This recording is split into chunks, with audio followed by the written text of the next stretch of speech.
प्यारे बच्चों नमस्कार। कैसे हो आप सभी। मैं आशा करता हूं कि आप लोग बहुत ही अच्छे होंगे, स्वस्थ होंगे और आपकी पढ़ाई भी बहुत ही अच्छी चल रही होगी।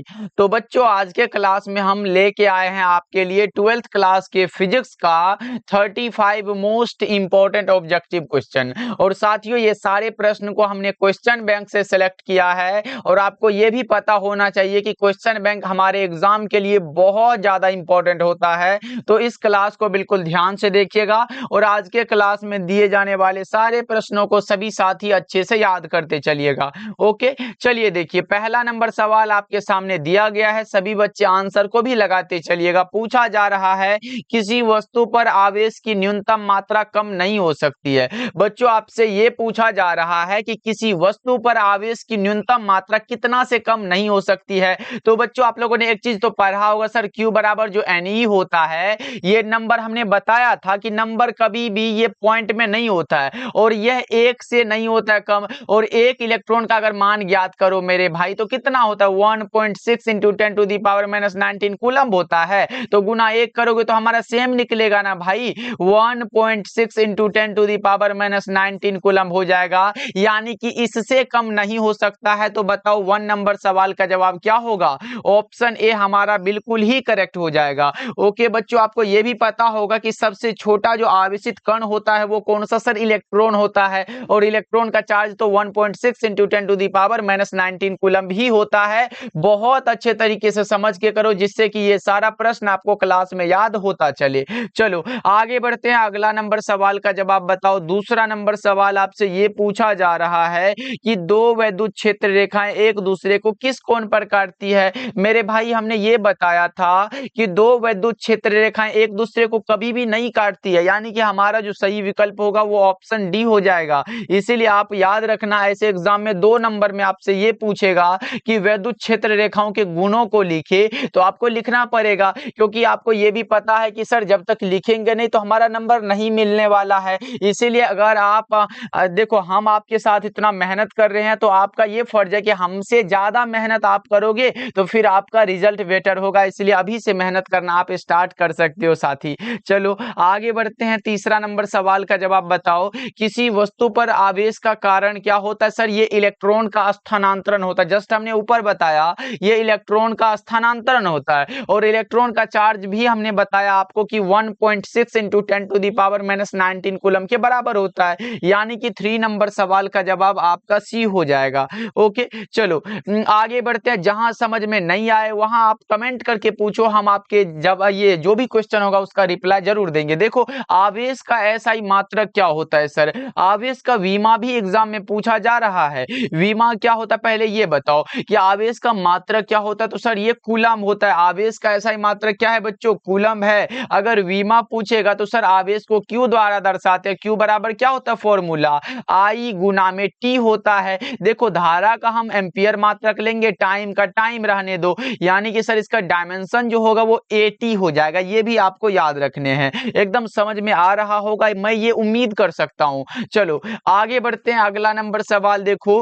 5वां नंबर सवाल देखो, छोटा सा एक न्यूमेरिकल टाइप क्वेश्चन है और ऐसा दे देता है जिससे कि बच्चा कंफ्यूजन में पड़ जाए फिर छोड़ के आ जाए। नहीं साथी आप लोग बहुत अच्छे से पढ़े हो। पूछा जा रहा है 8 कूलम्ब ऋण आवेश में उपस्थित इलेक्ट्रॉनों की संख्या क्या होगी। आप लोगों ने पढ़ा हो ना, क्या पढ़े हो सर, Q बराबर Ne पढ़े है ना, यही वाला बात पढ़े हैं। यहाँ पे इलेक्ट्रॉनों की संख्या यानी कि नंबर पूछा गया है। N बराबर तब क्या हो जाएगा सर, Q बटा में E हो जाएगा। अब देखो ये हमारा ऊपर में जो चार्ज है ये कितना दिया गया सर, 8 कूलम्ब दिया गया। तो चुपचाप से हम यहाँ पे 8 लिख देंगे। और इलेक्ट्रॉन का चार्ज हमने बता चुका है सभी बच्चे को कितना होता है, 1.6 इंटू 10⁻⁻⁹ कूलम्ब होता है। अच्छे से समझ के करना है। अब देखो इसे हम अगर ऊपर भेजे तो 8 बट्टा में अगर करें तो 1.6 है, यहाँ पे 1.6 लिखो। और ये हमारा 10 गुना 10 पर पावर माइनस जो 19 है ये उसको ऊपर भेज दो, यानी कि ऊपर इसको भेजे तो 10 पर पावर 19 हो जाएगा। क्योंकि सर यहाँ माइनस में है ऊपर जाएगा तो ये प्लस में हो जाएगा। अगर हम पॉइंट को उड़ाए तो ऊपर में 0 लगा देंगे। 16 के 16 और 16 पचे का 80 हो जाता है। यानी कि सर बचा कौन सा, 5 गुना 10 पर पावर 19 बचा, जो कि विकल्प नंबर हमारा ऑप्शन ए में दिया गया है, करेक्ट हो जाएगा बच्चों। चलो हमारे साथ सभी क्वेश्चन का आंसर लगाते चलो, बहुत अच्छे से लगाते चलो। देखो आकाश का तरंग संचार आधारित है। आकाश का जो तरंग संचार आधारित होता है वो आयन मंडल द्वारा परावर्तन पर आधारित है। 6 नंबर सवाल का जवाब आपका ऑप्शन नंबर ए हो जाएगा बच्चों। क्या होगा sir? Option A he correct है, इसके अलावा कोई विकल्प को नहीं लगाना है। हमारे साथ बोलते चलो, क्लास में बोलोगे तभी याद होगा। इधर देखो, लाल टी शर्ट आपको ही बोल रहे, इधर देखो, क्लास को देखोगे तभी तो समझ में आएगा। इधर उधर ऐसा नहीं कि क्लास भी कर रहे हैं इधर उधर देख रहे, फिर नहीं हो पाएगा याद। देखो, उपग्रह संचार में विद्युत चुंबकीय तरंग का कौन सा भाग प्रयुक्त होता है? उपग्रह संचार में कौन सा भाग प्रयुक्त होता है सर? वो सूक्ष्म तरंग होता है। क्या एक बार बताओ जल्दी से। बिल्कुल सर, इसमें माइक्रोवेव्स होता है। राइट आंसर डी हो जाएगा। चलो 8 नंबर सवाल, मात्र 35 ऑब्जेक्टिव को इसमें कवर करेंगे। देखो, रेडियो एवं टेलीविजन प्रसारण में सूचना संकेत का कौन सा रूप होता है? जल्दी से बताओ आप लोग। रेडियो एवं टेलीविजन प्रसारण में सूचना संकेत का जो रूप होता है सर वो कौन सा होता है? तो वो हमारा एनालॉग सिग्नल होता है। और आपको ये भी पता होगा कि लगातार बदलने वाले सिग्नल को हम लोग एनालॉग सिग्नल कहते हैं। तो बताओ इसमें कौन सा होगा? रेडियो है, टेलीविजन है, वही वाला लगातार बदलने वाला हो जाएगा। चलो आगे बढ़ते हैं। 9 नंबर सवाल का जवाब बताओ। दशमिक संख्या 18 का द्विआधारी तुल्यांक क्या होगा? तो 18 का निकाल लेंगे ना भाई मेरे। देखो 2 से लगाओ, 9 दूना के 18 हुआ, तो क्या शेष कुछ बचा है? नहीं, 0 बचा है सर। चलो फिर 2 से लगाओ, 4 दूना के 8, देखो यहाँ पे 4 दूना 8, शेष कितना बचा? 1 बचा, ऊपर में लिख दो। फिर 2 से लगाओ, 2 दूना 4 हुआ तो शेष नहीं बचा। फिर 2 से लगाओ, 2 एकम 2 हो जाएगा और शेष सर 0 बच गया। यानी कि नीचे से अब हमें ऊपर जाना पड़ेगा। 1 0 0 1 0 1 0 0 1 0 और इसमें द्विआधारी पूछा 2 लगा दो। बताओ कौन सा? 1 0 0 1 0, तो ऑप्शन नंबर सी करेक्ट हो जाएगा 9 नंबर सवाल का जवाब। और बच्चों ये बताओ, क्या आप ये समझ गए हो? क्योंकि एग्जाम में ऐसा प्रश्न हर एक बार देखने को मिलता है और आपके सामने अगर देखने को मिला तो फिर छोड़ के नहीं आओगे। देखो, अर्धचालकों में अपद्रव्यों को डालने से क्या होगा? अर्धचालकों में अपद्रव्यों को डालने से सर उनकी चालकता बढ़ जाती है। क्या होती है? उनकी चालकता, उनकी कौन सा कंडक्टिविटी जो होती है वो कौन सा होता है सर? वो बढ़ जाती है। ऑप्शन नंबर डी हो जाएगा राइट आंसर। आपको ये याद रखना है। चलो आगे बढ़ते हैं। अगला नंबर सवाल देखो, अगला नंबर सवाल ये रहा। एक स्वस्थ व्यक्ति के आंख के लेंस की फोकस दूरी लगभग कितनी होती है? The focal length of eye lens of a healthy person भाई अप्रोक्सीमेटली कितना होता है? ये सर 2 सेंटीमीटर होता है। क्योंकि हमने ये बताया था, अगर आपसे क्या पूछेगा बच्चा पार्टी, अगर आपसे पूछेगा स्पष्ट दृष्टि की न्यूनतम दूरी अगर आपसे पूछे तो क्या लगाओगे? हमने बताया था ये 25 सेंटीमीटर हो जाता है बच्चों। लेकिन हाँ, यहाँ पे देखो, एक स्वस्थ व्यक्ति की आंख के लेंस की फोकस दूरी लगभग 2 सेंटीमीटर है। आपका करेक्ट आंसर बी हो जाएगा। चलो आगे बढ़ते हैं। प्रकाश वर्ष किस भौतिक राशि का मात्रक है? प्रकाश वर्ष जो है बच्चों ये किसका मात्रक होता है? दूरी का मात्रक होता है। प्रकाश वर्ष क्या होता है? एक वर्ष में प्रकाश के द्वारा निर्वात में तय की गई दूरी होती है। एक वर्ष में बच्चों याद रहे, प्रकाश वर्ष का जो मान होता है वो होता है 9.46 गुना 10 पर पावर 15 मीटर में हो जाता है। ये तो आपको याद रखना है क्योंकि एग्जाम के लिए बहुत ज्यादा इंपॉर्टेंट है। और अगर प्रकाश का वेग पूछे तो वो 3 गुना 10 पर पावर 8 होता है। ये तो सबको पता होगा मीटर पर सेकंड में, तो ये भी आप याद रख सकते हो। एग्जाम में आएगा, आप लगा के आओगे। अच्छा, प्रकाश ये दूरी का सबसे बड़ा मात्रक बताओ। जल्दी से ये कमेंट करो, दूरी का सबसे बड़ा मात्रक क्या होता है? दूरी का सबसे बड़ा मात्रक आप हमें बताओ जल्दी जल्दी से सर, जल्दी से आप हमें बताओ दूरी का सबसे बड़ा मात्रक क्या होगा? नहीं बताओगे क्या बच्चा पार्टी? बहुत गलत बात है। आपको ये पता होगा दूरी का जो सर सबसे बड़ा मात्रक होता है वो कौन सा होता है? आप बताओ। हम तो नहीं बताने वाले, आप लोगों को जल्दी जल्दी से बताना है। चलो इसका आप कमेंट करके रखो, इसका हम लास्ट में बताएंगे, ठीक है। चलो आगे बढ़ते हैं। ये रहा 13 नंबर सवाल। एक उत्तल लेंस द्वारा निम्नलिखित में कौन सा दृष्टि दोष को दूर किया जाता है? हमने ये बताया था कि निकट दृष्टिता को दूर करना है तो इसमें अवतल लेंस की जरूरत होती है। अवतल लेंस बच्चों ये आपको याद रखना है। अब देखो, दूर दृष्टि दोष दूर करना है तो इसमें उत्तल लेंस की जरूरत है। कौन सा लेंस बच्चों, याद रहे हमारे साथ, बोलो। उत्तल लेंस का जरूरत है सर। अबिंदुकता को दूर करने के लिए बेलनाकार लेंस उपयुक्त होता है। बेलनाकार सर, बेलनाकार लेंस उपयुक्त होता है इसमें। और ये बचा दूरदर्शिता, जिसमें कि कौन सा होता है सर, बाइफोकल लेंस यूज होता है। कौन सा होता है, बाइफोकल लेंस यूज होता है। तो बताओ, यहाँ पे पूछा जा रहा है उत्तल लेंस के द्वारा, यानी कि दूर दृष्टि दोष को दूर करने वाला बात हो रहा है। राइट आंसर आपका बी हो जाएगा। चलो आगे बढ़ते हैं। 14 नंबर सवाल देखो, प्रकाश के रंग का कारण क्या है, इसकी आवृत्ति। प्रकाश के रंग का कारण सर इसकी आवृत्ति है, बिल्कुल सही आंसर है 14 का।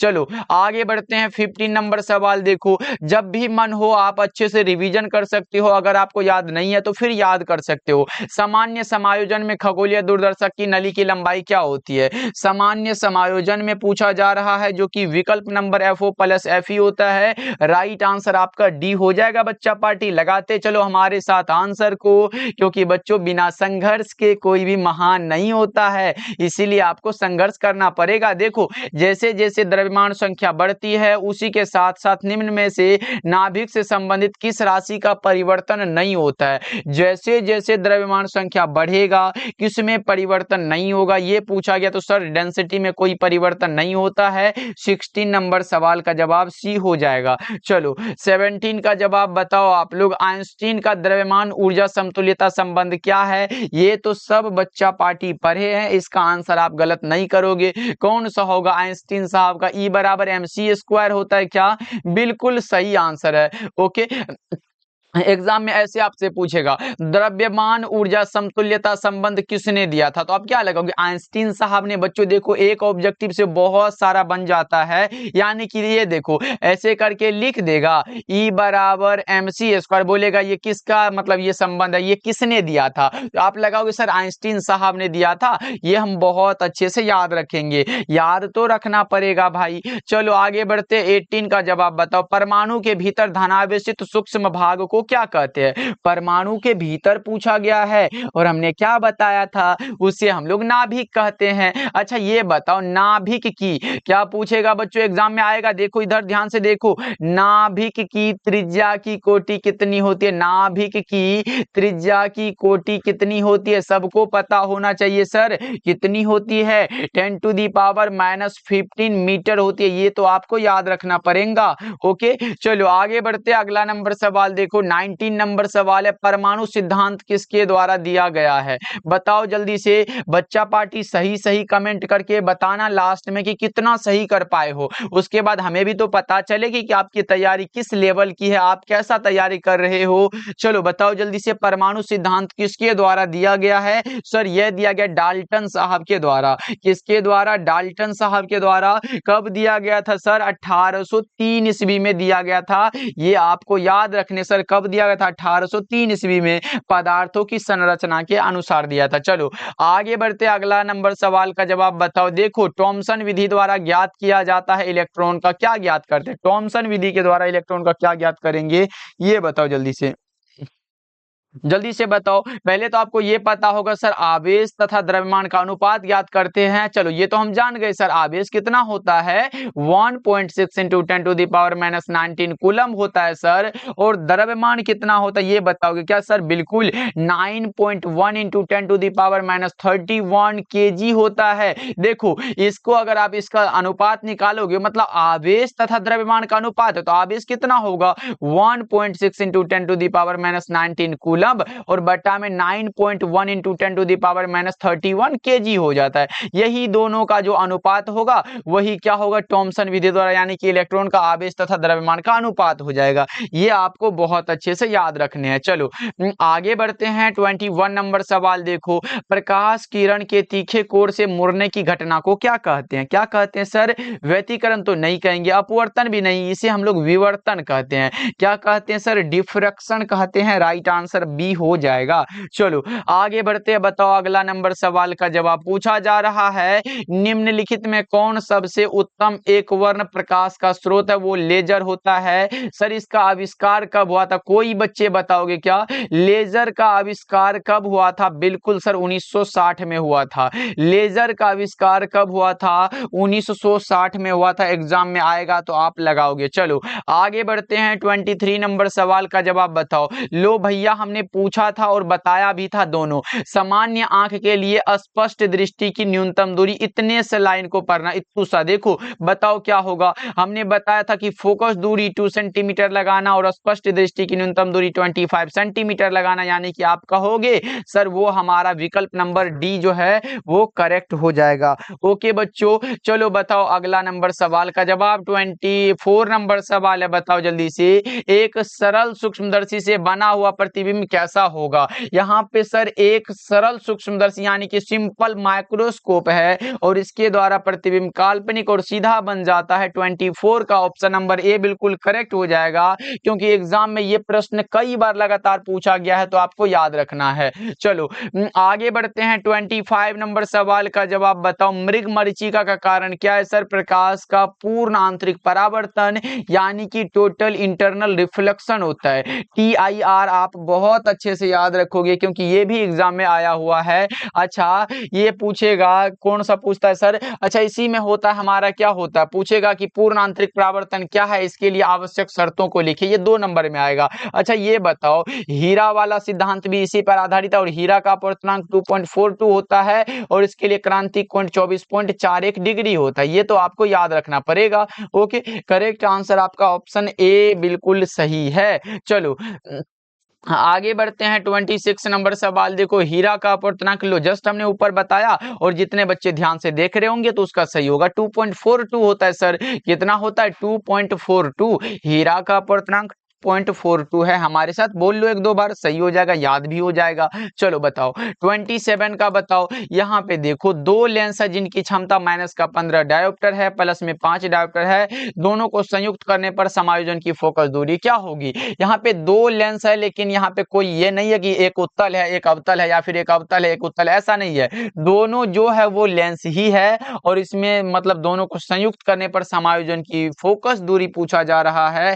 तो बताओ बच्चा पार्टी क्या लगाओगे इसका राइट आंसर? सर हमने पढ़ा है, बहुत अच्छे से पढ़ा है। अगर हम एक को क्या माने, P1 मान लेते, पावर 1 मान ले तो -15 डायोप्टर मान लेते हैं, और एक को हम मान लेते सर, ये एक को क्या मान लेंगे, P2 मान लेते, तो P2 बराबर कितना, प्लस का 5 डायोप्टर यहाँ पे दिया गया है, डायोप्टर में दिया गया है। तो हमने फॉर्मूला पढ़ा है, P बराबर क्या होगा सर, P1 प्लस में P2 हो जाएगा। यहाँ से करो, P1 -15 दिया गया है और प्लस में P2 5 दिया गया सर, -10 डायोप्टर में। लेकिन सर यहाँ तो डायोप्टर आप निकाल दिए, हमसे तो पूछा है फोकस दूरी, तो घबरा काहे रहे हो बच्चों? एक फॉर्मूला और पढ़े, P बराबर 100 बाई फोकस दूरी। अब यहाँ से F निकालेंगे तो F बराबर 100 बाई P होगा, लेकिन P तो यहाँ पे सर P देखो -10 दिया गया, माइनस को ऊपर भेज दो, 10 लिख दो नीचे, 10 दहीन के 100 हो जाएगा, यानी कि -10 सेंटीमीटर हो जाएगा फोकस दूरी। बताओ कौन सा बी ऑप्शन करेक्ट होगा 27 का? देख रहे हो कितना सिंपल सा सवाल है, देखने में लगता है बड़ा भारी सा सवाल है।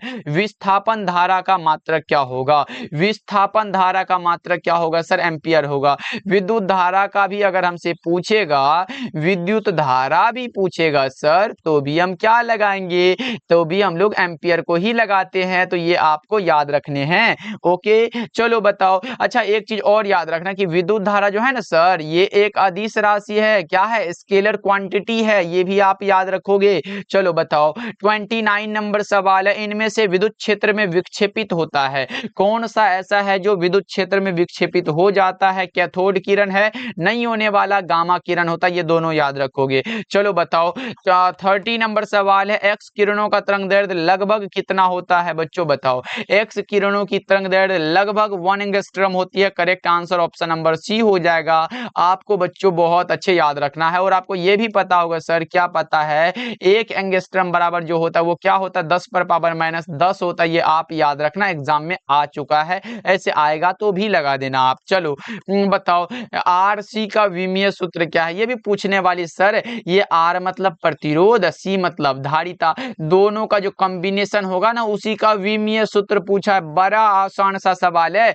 आर पूछा है और इनटू में सी पूछा है। हमने पढ़ा है आर बराबर भी बट्टा में आई, गुना लिखो सी बराबर क्यू बट्टा में भी पढ़े हैं। ये पढ़े हो बच्चों, इतना तो सब कोई पढ़े हो। बताओ पढ़े हो ना बच्चा पार्टी? सर इतने में नहीं पूछा है, हमसे कुछ और पूछा है। अब देखो क्या करोगे आप लोग, बताओ जल्दी से। आर यानी कि भी बट्टा में आई है, तो भी बट्टा में हम आई कर देंगे, या फिर भी पे भी काट सकते हैं। तो पहले ये बताओ कौन सा करोगे, कौन सा मेथड सबसे अच्छा होगा? आप लोग ये भी बता सकते हो सर भी बट्टा में आई और सी बराबर क्यू बट्टा में भी होता है। तो क्यू बराबर हम लोग क्या पढ़े सर, क्यू बराबर आई और टी भी होता है, आई गुना में टी होता है, तो ये हम कॉमन रखते हैं ऐसे याद रखने के लिए, आई और टी होता है। अब देखो आरसी का पूछा है सर, भी बटा में आई लिखेंगे, गुना में क्यू बटा में, यहाँ पे देखो क्यू का क्या लिखेंगे सर आई, गुना में टी लिखेंगे, बटा में क्या सर भी लिख देंगे। बिल्कुल सर, यहाँ पे आई है और ये देखो ये आई से ये आई गया, ये भी से ये भी गया। सर बचा कौन सा, सिर्फ और सिर्फ हमें टाइम बच गया है। जिसमें सिर्फ टाइम बचा हो वही ऑप्शन लगा लो। इसमें टाइम पर जीरो नहीं होगा, नहीं होगा, नहीं होगा। हमारा करेक्ट आंसर डी हो जाएगा, साथ ही बिल्कुल ही करेक्ट हो जाएगा। देख रहे हो कितना सिंपल सा आंसर है। चलो बताओ अगला नंबर सवाल का जवाब। 32 नंबर सवाल देखो, जल्दी से बताओ। अपचाई ट्रांसफार्मर में कौन सी राशि घटती है? ये भी तो आसान सा सर, वोल्टेज घटती है। बिल्कुल सही आंसर है, वोल्टेज वाला बात आप लगा सकते हो, बिल्कुल ही सही हो जाएगा। चलो अगला नंबर सवाल का जवाब बताओ। यांत्रिक ऊर्जा को विद्युत ऊर्जा में बदलने वाला यंत्र क्या कहलाएगा? यांत्रिक ऊर्जा को सर विद्युत ऊर्जा में बदला जा रहा है, तो क्या हम इसे डायनेमो कह सकते हैं क्या?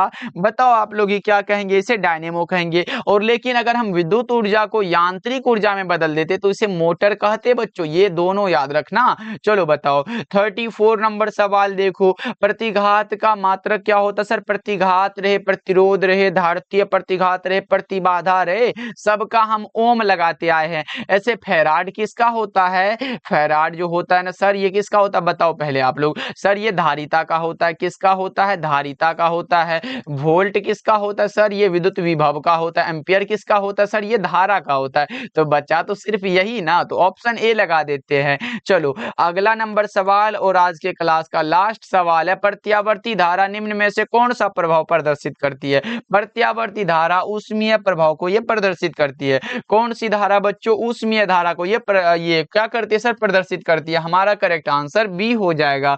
ओके बच्चा पार्टी, इस क्लास में हम लोगों ने 35 ऑब्जेक्टिव को कंप्लीट किया, जो एग्जाम के लिए इंपॉर्टेंट था हमने करा दिया, और 35 अगले क्लास में हम करवाएंगे। तो आप लोग ध्यान रखिएगा, इसको याद जरूर करना। याद करने से बच्चा पार्टी देखो अभी से हमारा मेहनत जारी रहेगा, तभी तो कुछ कर पाएंगे ना जिंदगी में। इसीलिए हमें पहले क्या करना, याद करना। जितना पढ़ाते जा रहे हैं ना सर, बिल्कुल एकदम कसम खा लो कि सर जितना आप पढ़ाओगे ना उतना हम याद करते चलेंगे। ये सोच लो, आज मतलब बोल रहे हो ना, अपने मन में बोलो, ऐसे हमें नहीं बताओ। अपने मन में सोचो कि सर आज से हम पढ़ाई स्टार्ट के बीच में कभी नहीं रुकेंगे। हम भी अब आपको डेली क्लास देंगे बच्चा पार्टी। बस आप लोग जुड़े रहो। क्लास को एक बार लाइक कर लीजिएगा सारे बच्चे, और चैनल पे पहली बार जुड़ रहे हो डेली क्लास के लिए सब्सक्राइब कर लीजिएगा। शाम के 7 बजे आप लोग तैयार रहिएगा। कम सर, शाम के 7 बजे। ओके बच्चा पार्टी, मिलते हैं फिर अगले क्लास में। एक बार क्लास को लाइक कर लीजिएगा। मिलते हैं फिर।